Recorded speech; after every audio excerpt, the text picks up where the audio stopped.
Hello student, मेरा नाम अभिषेक और आपका हमारे YouTube channel GDB mathematics classes में स्वागत है। तो स्टूडेंट, आज हम लोग टीएफआर 2023 का क्वेश्चन डिस्कस करेंगे जो पार्ट ए में पूछा गया था। क्वेश्चन नंबर 5 था। स्टूडेंट, ये रियल एनालिसिस के टॉपिक का क्वेश्चन है। तो देखिए क्वेश्चन क्या कर रहा है। Let B N be a monotonically increasing sequence of positive real number such that limit N tends to infinity B N equal to infinity. Which of the following statement is true about limit N tends to infinity 1 upon B N summation के equal to 1 to N B K divided upon के square. ठीक है student, बस question में इतना दिया गया है और इसको पढ़ने पर हमको ये पता चला कि हमारे पास एक बी एन जो है मोनोटोनिकली इंक्रीजिंग सीक्वेंस है। ठीक है, पॉजिटिव रियल नंबर का। देखिए यहाँ पर मेंशन कर दिया है पॉजिटिव रियल नंबर का सच दैट, और limit N tends to infinity पर उसका वैल्यू इन्फिनिटी पर कन्वर्ज करता है। तो आप बताइए कि जो यहाँ पर ये वाला सीक्वेंस है limit N tends to infinity पर 1 अपॉन बी एन समेशन के equal to 1 to N B के अपॉन के स्क्वायर के लिए नीचे चारों ऑप्शन में से कौन सा ऑप्शन ट्रू होगा। तो स्टूडेंट, जब कभी भी आपको अगर ऐसा कोई सीक्वेंस दिख जाए जिसमें बीएन एक सीक्वेंस ऐसा हो कि वो मोनोटोनिकली इंक्रीजिंग हो और वो इन्फिनिटी पर कन्वर्ज कर रहा हो और देखने में हमको वो न्यूमरेटर में अगर वहां पर दिख जाए, ये देखिए ये बीएन है। ठीक है, अगर न्यूमरेटर में दिख जाता है, अगर ये तीन कंडीशन होल्ड करता है तो तुरंत स्टूडेंट आप वहां पर स्टॉल्स थ्योरम अप्लाई किया करिए। ठीक है, अब स्टॉल्स थ्योरम का स्टेटमेंट के लिए ए एन और बी एन हमारे दो सीक्वेंस होने चाहिए। तो ए एन तो इसमें दिया गया नहीं है, तो ए एन नहीं दिया गया है, कोई बात नहीं, हम ए एन स्टूडेंट इसको मानेंगे। ठीक है, तो ए एन हमको पता चल गया, बी एन पता चल गया, ये सारा कंडीशन अप्लाई हो गया। तो स्टूडेंट यहाँ पर इस क्वेश्चन को सॉल्व करने के लिए हम स्टॉल्स थ्योरम का कॉन्सेप्ट अप्लाई करेंगे। ठीक है, तो यहाँ पर स्टूडेंट सॉल्यूशन देखिए दिया क्या गया है। Limit N tends to infinity पर 1 अपॉन बी एन समेशन के equal to 1 to N B के अपॉन के स्क्वायर दे दिया गया है। ठीक है, अब इसको सबसे पहले हम ए एन और बी एन के फॉर्मेट में कन्वर्ट कर लेते हैं। तो limit N tends to infinity summation के equal to 1 to N B के अपॉन के स्क्वायर, ठीक है, डिवाइडेड अपॉन बी एन। इसको स्टूडेंट इस तरह से लिखा जा सकता है। तो यहां पर ए एन हमारा ये हो गया, ठीक है, और बी एन तो नीचे दिया गया है। तो यहां पर स्टूडेंट हम लोग क्या मान लेते हैं, let A N equal to summation के equal to 1 to N B के अपॉन के स्क्वायर। अगर ए एन स्टूडेंट ये हुआ तो ए एन प्लस 1 क्या हो जाएगा, ये हो जाएगा समेशन के equal to 1 to n plus 1 b के अपॉन के स्क्वायर। ये पता चल गया। अब स्टूडेंट, अब हम लोग स्टॉल्स थ्योरम का पहले स्टेटमेंट लिखते हैं, फिर उसी स्टेटमेंट का यूज करके इस क्वेश्चन को सॉल्व करेंगे। ठीक है, स्टॉल्स थ्योरम, स्टॉल्स थ्योरम क्या कहता है student, let A n and b N be two sequence of real number of real numbers such that sequence bn is monotonically increasing and diverges to infinitive, diverges to infinitive। that is, इसका मतलब student ये हो गया कि limit N tends to infinity पर b n हमारा कहां पे कन्वर्ज करना चाहिए, जीरो पर। ठीक है, सॉरी, इन्फिनिटी पर, increasing and diverge to infinity and limit N tends to infinity a n plus 1 minus a n divided upon B n plus 1 minus b N equal to l. Then limit N tends to infinity a n upon B n also converges to l. ये student हमारा Stolz theorem होता है। ठीक है, तो अब ऊपर जो बी एन का कंडीशन दिया गया था कि बी एन हमारा जो सीक्वेंस है वो हमारा मोनोटोनिकली इंक्रीजिंग होना चाहिए, हमको ये पता चल गया, और डाइवर्स टू इन्फिनिटिव ये पता चल गया कि ये यहाँ पर जो ऊपर क्वेश्चन दिया गया वो क्वेश्चन हमारा स्टॉल्स थ्योरम के कॉन्सेप्ट से ही अप्लाई होगा। ठीक है, तो स्टूडेंट अब यहाँ पर सबसे इंपॉर्टेंट बात है कि हम इसका वैल्यू निकाल लें। इसका वैल्यू, एल का वैल्यू निकालने के लिए इस वाले कॉन्सेप्ट को अप्लाई करेंगे और जो वैल्यू आ जाएगा वही इसका वैल्यू हो जाएगा। ठीक है, तो an और an+1 हमको फाइंड आउट हो गया है। So by theorem limit n tends to infinity an+1 minus an bn+1 minus bn, ये हो गया। तो यहां पर क्या हो जाएगा, limit n tends to infinity summation k equal to 1n+1 bk upon k square minus summation k equal to 1 to n bk upon k square, ये हो गया। डिवाइडेड अपॉन नीचे क्या हो जाएगा, bn+1 माइनस bn। ठीक है स्टूडेंट, अब इसको स्टूडेंट इसका एक्सपेंडेड फॉर्म कर देते।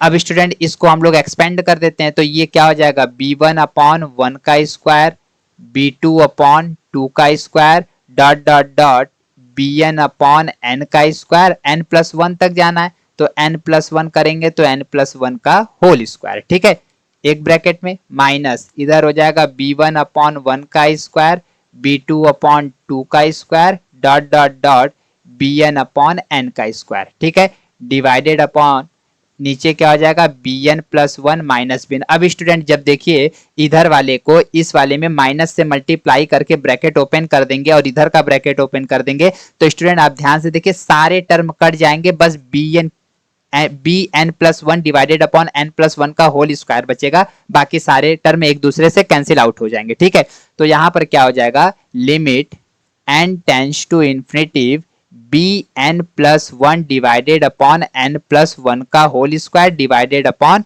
bn+1 माइनस bn, यही बचेगा। ठीक है, अब स्टूडेंट डिनोमिनेटर में से bn+1 कॉमन ले लेते हैं, तो क्या हो जाएगा, limit n tends to infinity bn+1 divided upon n+1 का होल स्क्वायर, इधर जब हम लोग bn+1 कॉमन लेते हैं तो हो जाएगा 1 minus bn divided upon bn+1, यही बचेगा। अब bn+1 से bn+1 कैंसिल हो जाएगा, तो यहां पर आ जाएगा student limit n tends to infinity 1 upon n+1 का होल स्क्वायर, ठीक है, divided upon 1 minus bn upon bn+1, यही बचा। ठीक है, अब इसको स्टूडेंट स्टैंडर्ड फॉर्म में इसका लिख देते हैं। ठीक है, 1 अपॉन n+1 का whole square into 1 minus bn upon bn+1। अब स्टूडेंट या इस वाले फंक्शन का हमको लिमिट निकालना है। ठीक है, तो अब यहां पर हमको स्टूडेंट, अच्छा ये वैल्यू किसका आया है, ये आया है limit n tends to infinity an+1 minus an और bn+1 माइनस bn का। ठीक है, since sequence bn is a monotonically increasing sequence, ये दिया गया है क्वेश्चन में। अगर ये इंक्रीजिंग सीक्वेंस होगा तो bn+1 is greater than bn होगा for every n belongs to natural number के लिए, तो this implies that 1 is less than bn upon bn+1। ठीक है, अब स्टूडेंट इसको इधर ट्रांसफर कर देते हैं, तो 1 minus bn upon bn+1 is greater than 0 होगा for every n belongs to natural number के लिए। ठीक है, अब स्टूडेंट अगर ये वाला value 1 minus bn upon bn+1 हमारा ग्रेटर देन 0 है, देन जब इसका रेसिप्रोकल करेंगे तो 1 upon 1 minus bn upon bn+1, ये तो हमको पता है ग्रेटर देन 0 और ये लेस देन क्या हो जाएगा, इन्फिनिटिव हो जाएगा।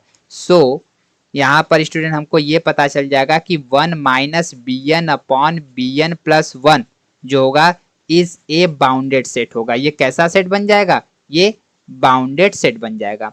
ठीक है, अब यहाँ पर तो स्टूडेंट ये क्लियर हो गया कि ये हमारा बाउंडेड सेट है, तो जो यहाँ पर इसको स्टूडेंट हम लोग इक्वेशन 1 का नाम दे देते हैं और यहाँ पर वैल्यू पुट कर देते हैं। ठीक है, तो यहाँ पर हम लोग लिख दे रहे हैं फ्रॉम इक्वेशन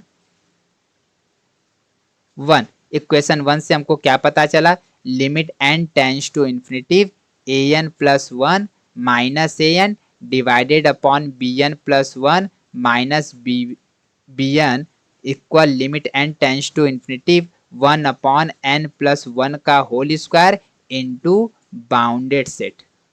ठीक है, ये पता चला। अब स्टूडेंट अब जब आप यहाँ पर ये बाउंडेड सेट हो गया, तो लिमिट का जब आप वैल्यू पुट करेंगे इन्फिनिटिव, तो यहाँ पर क्या हो जाएगा, इन्फिनिटिव प्लस वन इन्फिनिटिव हो जाएगा, ठीक है, स्क्वायर भी इन्फिनिटिव हो जाएगा, ठीक है, तो ये हो जाएगा बाउंडेड सेट। अब 1/इन्फिनिटिव का वैल्यू क्या होता है, 0 into bounded set.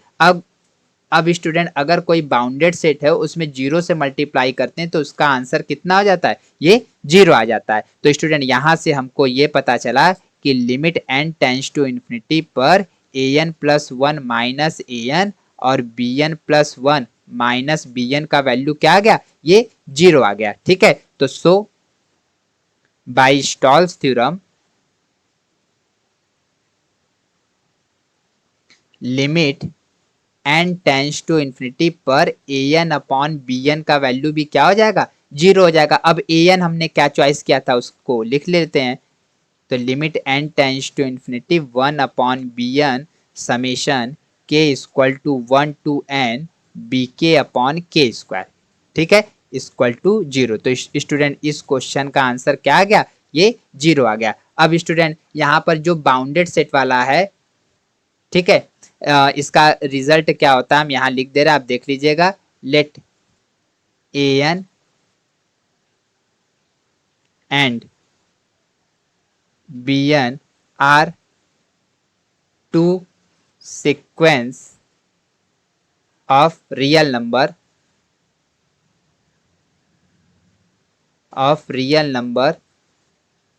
such that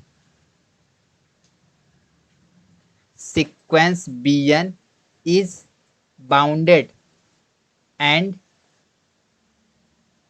limit n tends to infinity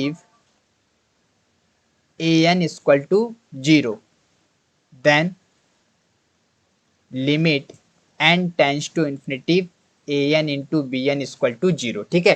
तो स्टूडेंट इसी रिजल्ट का हमने यूज किया है। an और bn हमारे कोई दो सीक्वेंस है जिसमें से bn जो है वो बाउंडेड सीक्वेंस हो और limit n tends to infinity पर an हमारा कहाँ कन्वर्ज कर रहा है, 0 पर। तो स्टूडेंट उस कंडीशन में limit n tends to infinity पर an इंटू bn हमारा कहाँ कन्वर्ज करेगा, यहाँ पे सीक्वेंस छूट गया है, ठीक है, 0 पर कन्वर्ज करेगा। तो स्टूडेंट इसी रिजल्ट के हेल्प से हम यहाँ पर 0 इंटू बाउंडेड सेट का वैल्यू क्या लिखे हैं, 0 लिखे हैं, ठीक है। तो स्टॉल्स थ्योरम के हेल्प से स्टूडेंट जो क्वेश्चन दिया था उसका आंसर क्या आ गया, 0 आ गया। अब हम लोग स्टूडेंट ऑप्शन पर चलते हैं, तो देखिए